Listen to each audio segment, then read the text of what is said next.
నేను 2024 ఎన్నికైన తర్వాత మొదటిసారి వచ్చాను, రెండోసారి ఇప్పుడు వస్తున్నాను. దగ్గర ఈ ప్రభుత్వం వచ్చి, కొత్త ప్రభుత్వం ఎన్డీఏ ప్రభుత్వం వచ్చి తెలుగుదేశం ఆధ్వర్యంలో 7వ నెల. అదే సమయంలో ఎన్నికల్లో మీరందరూ అనేక ఆస్పిరేషన్స్ పెట్టుకున్నారు. 3 పార్టీల్లో ఉండే కార్యకర్తలు గాని, ప్రజలు గాని, యువత గాని అందరూ కూడా అనేకమైన ఆస్పిరేషన్స్ పెట్టుకున్నారు. దానికి కూడా కారణం మనం చూస్తే 5 సంవత్సరాలు ఈ రాష్ట్రంలో ఒక విధ్వంస పాలన జరిగింది. వ్యవస్థలన్నీ కూడా విధ్వంసం చేసే పరిస్థితికి వచ్చారు. రాష్ట్ర ఆర్థిక పరిస్థితిని చిన్నాభిన్నం చేశారు. ఎవరన్నా ఫ్రీగా మాట్లాడలేని పరిస్థితి తీసుకొచ్చారు.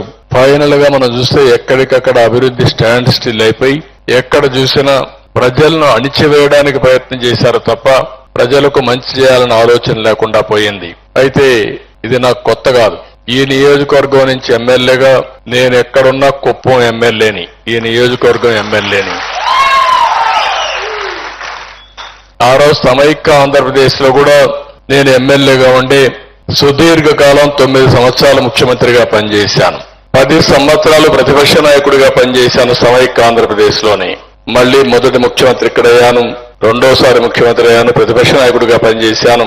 అదే సమయంలో మీరు చూస్తే నేను ఎప్పుడు కూడా రాజకీయాలంటే ఆషామాషిగా తీసుకోవడం కాకుండా రాజకీయాల ద్వారా ఒక మంచి పాలసీ తీసుకొస్తే, పబ్లిక్ పాలసీ తీసుకొస్తే ప్రజల చరిత్ర భవిష్యత్తును తిరగరాసే అవకాశం ఉంటుంది. ఈ రోజు ఒక దేశంలో ఒక మంచి నాయకుడు ఉండి, ఒక రాష్ట్రంలో ఒక మంచి నాయకుడు ఉండి, లేకపోతే ఒక కుటుంబానికి కూడా ఒక సమర్థవంతమైన నాయకుడు ఉంటే, సమర్థవంతంగా ప్లాన్ చేయగలిగితే ఏదైనా సాధ్యం. అది చేసి నిరూపించిన పార్టీ తెలుగుదేశం పార్టీ అని చెప్పి కూడా నేను మీకు తెలియజేస్తున్నా.